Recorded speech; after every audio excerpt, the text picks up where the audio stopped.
నేను మీకు ఒక వార్తను చెప్పబోతున్నాను.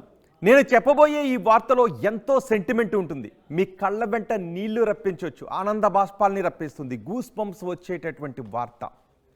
6 సంవత్సరాల క్రితం తప్పిపోయిన తండ్రి ఈ క్షణం తమ కళ్ళ ముందు కనిపిస్తే ఆ బిడ్డల ఆలోచన ఏ విధంగా ఉంటుంది, వాళ్ళ కళ్ళల్లో నుంచి వచ్చే ఆ నీటి చుక్కలు ఏ విధంగా ఉంటాయి ఒక్కసారి మీరు ఆలోచించగలరా?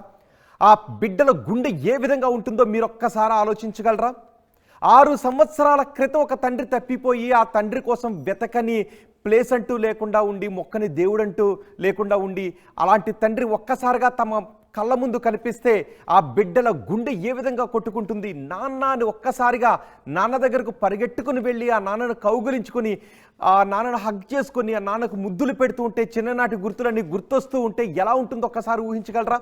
అలాంటి ఘటన ఒకటి నిజంగా జరిగింది. ఆ ఘటననే నేను మీకు ఇప్పుడు చెప్పబోతున్నాను. 6 సంవత్సరాల క్రితం తండ్రి తప్పిపోయాడు.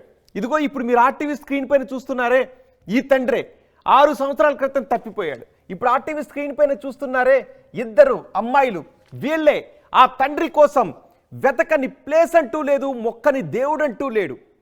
ఎన్నో ప్రదేశాలు తిరిగారు తమ తండ్రి కోసం, ఎక్కడెక్కడో వెతికారు, ఎంతో మందిని వెతికారు, పేపర్లో వేయించారు, ఫోటోలు చూపిస్తూ అడిగారు, ఎన్నో అనాథాశ్రమాలకు తిరిగారు, కనిపించిన దేవుణ్ణల్లా మొక్కాడు, దేవుడా మా నాన్న ఎక్కడున్నాడో చూపించు అని.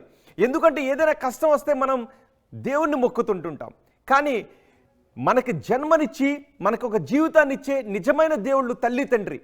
అలాంటి తండ్రి తప్పిపోతే 6 సంవత్సరాల క్రితం తప్పిపోతే ఆ కూతుళ్ళిద్దరూ కూడా తల్లడిల్లిపోయారు.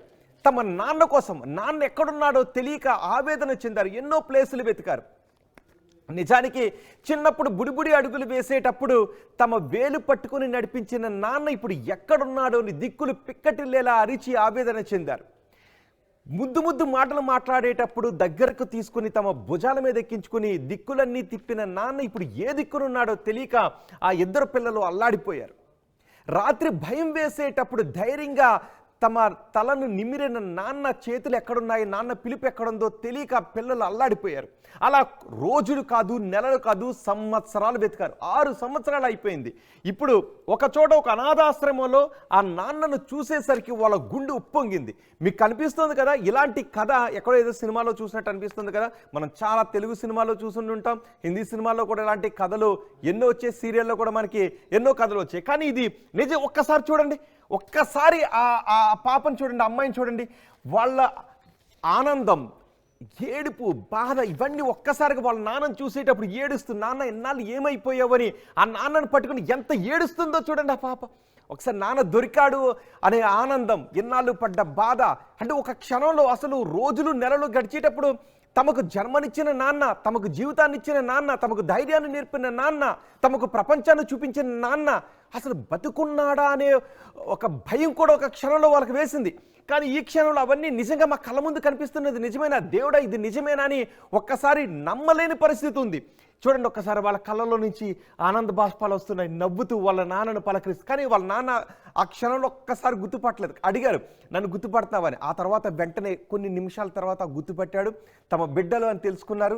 తమ నాన్న, తమ కళ్ళ ముందు కనిపించిన నాన్న, 6 ఏళ్లుగా కనిపించని నాన్న ఒక్కసారిగా కనిపించేటప్పటికీ ఆ బిడ్డలు మళ్ళీ దేవుణ్ణి మొక్కుతున్నారు. చూడండి, ఒకసారి అనాథాశ్రమంలో ఉన్న దేవుణ్ణి అక్కడ పెట్టే పార్వతీ పరమేశ్వరుని మొక్కుతున్నారు. ఇప్పటి వరకు ఏడ్చి మళ్ళీ వాళ్ళ కళ్ళలో ఆనందం, వాళ్ళ ముఖంలో నవ్వు ఎంత కనిపిస్తుందో చూడండి. ఈయనే వాళ్ళ నాన్న. ఇక్కడ కనిపిస్తున్న ఈ వ్యక్తి అనాథాశ్రమానికి చెందిన వ్యక్తి. ఈ వ్యక్తి కూడా ఒకటి చెప్పాడు, వాళ్ళు ఎన్నో అనాథాశ్రమాలకు తిరిగారు, ఎన్నో గుళ్ళకు తిరిగారు, ఎన్నో ప్రదేశాలు తిరిగారు, రైల్వే స్టేషన్లు, బస్ స్టేషన్లు, ఎన్నో తిరిగి ఇక దేవుడిపైనే భారం వేసి మాకు జీవితాన్ని ఇచ్చిన దేవుడు లాంటి నాన్నను మాకు వెతుకుపెట్టు దేవుడా అని వాళ్ళు అడిగితే, వాళ్ళు తిరిగిన తర్వాత ఈ అనాథాశ్రమంలో ఇప్పుడు నేను మీకు చెప్తాను, ఆయన ఏం చెప్పాడో కూడా మీకు వినిపిస్తాను. అండ్ ఒకసారి ఈ ఘటన గురించి మీకేమనిపిస్తుంది, ఇలాంటి భావోద్వేగంలో మీ అభిప్రాయం ఏంటో మీరు కూడా కమెంట్ బాక్స్లో రాయండి. వీళ్ళు ఏం చేశారంటే తిరిగి ఇదే అనాథాశ్రమానికి 2 నెలల నుంచి అక్కడికి వచ్చి అనాథాశ్రమంలో అన్నదానం చేస్తూ ఉన్నారు. అక్కడ ఉన్న అనాథలకు సుమారు 150 మంది వరకు అక్కడ అనాథలు ఉన్నారు. వాళ్ళకి 2 నెలల నుంచి అన్నం పెడుతున్నారు. ఈ అనాథాశ్రమాన్ని నడిపే వ్యక్తితో వాళ్ళు చెప్పుకుంటున్నారు, మా నాన్న కనిపించడం లేదు, 6 సంవత్సరాలు అయిపోయింది, ఎక్కడున్నాడో తెలియదు, మా నాన్న ఇదిగో ఇలా అని ఇలా ఉంటాడు అని చెప్తూ వాళ్ళు అన్న తర్వాత 2 నెలల తర్వాత ఇప్పుడు వాళ్ళ నాన్నను చూసి ఈయనే మా నాన్న అని చెప్పేటప్పటికి షాక్. 2 నెలలుగా అక్కడికి వస్తూ ఉన్నారు, కానీ అక్కడే వాళ్ళ నాన్న ఉన్నాడు అని తెలియదు వాళ్ళకి. ఇప్పుడు ఈరోజు తెలిసేసరికి వాళ్ళు ఒక్కసారిగా ఆనందాన్ని కట్టలు తెంచుకుంది. వాళ్ళ ఆనందం కట్టలు తెంచుకుని వాళ్ళ నాన్న దగ్గరికి తీసుకుని మాట్లాడుతున్నారు. ఒక్కసారి అక్కడ ఏం జరిగిందో చూద్దాం. అనాథాశ్రమం నడిపే వ్యక్తి ఏం మాట్లాడాడో, ఆ పిల్లలు ఏం మాట్లాడారో చూద్దాం ఒక్కసారి.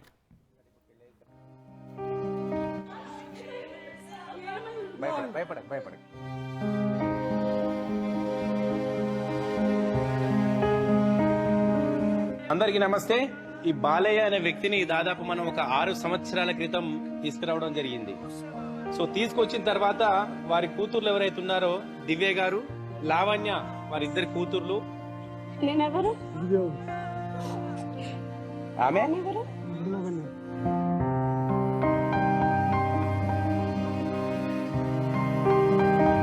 వాళ్ళు గత 1-2 నెలల నుంచి కూడా అన్నదానాలు చేస్తున్నారు. ఇక్కడికి వచ్చి అన్నదానం అయిపోయిన తర్వాత మరి నిజంగా వాళ్ళ కూతుర్లు వచ్చి నా దగ్గర కన్నీరు పెట్టుకోవడం జరిగింది. మా నాన్నని ఎక్కడైనా వెతకండి, మేము ప్రతిరోజు వెళ్ళి వెతుకుతా ఉన్నాము, మా నాన్న ఎక్కడ రోడ్ల మీద కనిపించట్లేదు. నిజంగా మా నాన్న దొరికితే నేను ఖచ్చితంగా మా నాన్నగారిని చూసుకుంటానని ఒక ఆలోచన విధానం, వాళ్ళు చెప్పినటువంటి మాటలు నాకు నిజంగా చాలా బాధ అనిపించింది.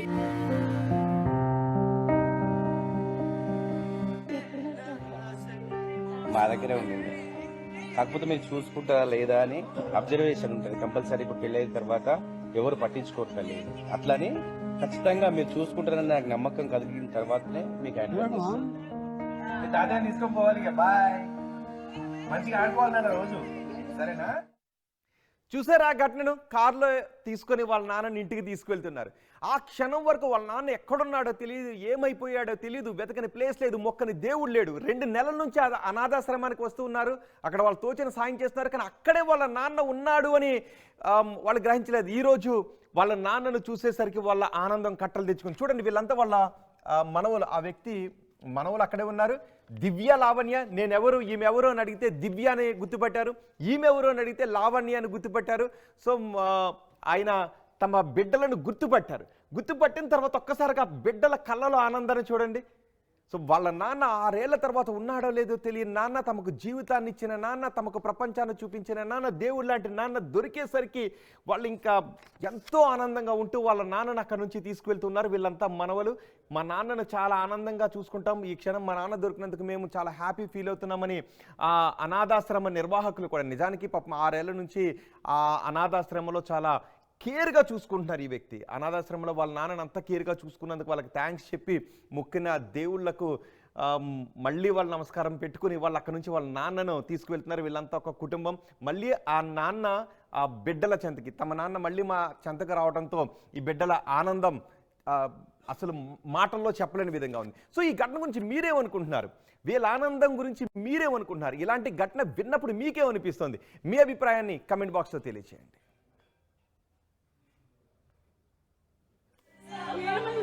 భయపడ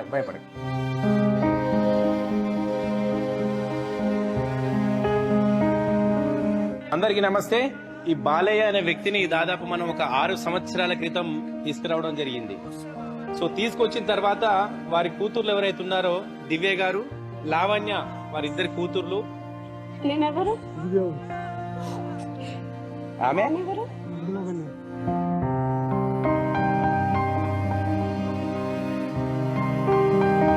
వాళ్ళు గత 1-2 నెలల నుంచి కూడా అన్నదానాలు చేస్తున్నారు. ఇక్కడికి వచ్చి అన్నదానం అయిపోయిన తర్వాత మరి నిజంగా వాళ్ళ కూతుర్లు వచ్చి నా దగ్గర కన్నీరు పెట్టుకోవడం జరిగింది. మా నాన్నని ఎక్కడైనా వెతకండి, మేము ప్రతిరోజు వెళ్ళి వెతుకుతా ఉన్నాము, మా నాన్న ఎక్కడ రోడ్ల మీద కనిపించట్లేదు. నిజంగా మా నాన్న దొరికితే నేను ఖచ్చితంగా మా నాన్నగారిని చూసుకుంటానని ఒక ఆలోచన విధానం, వాళ్ళు చెప్పినటువంటి మాటలు నాకు నిజంగా చాలా బాధ అనిపించింది.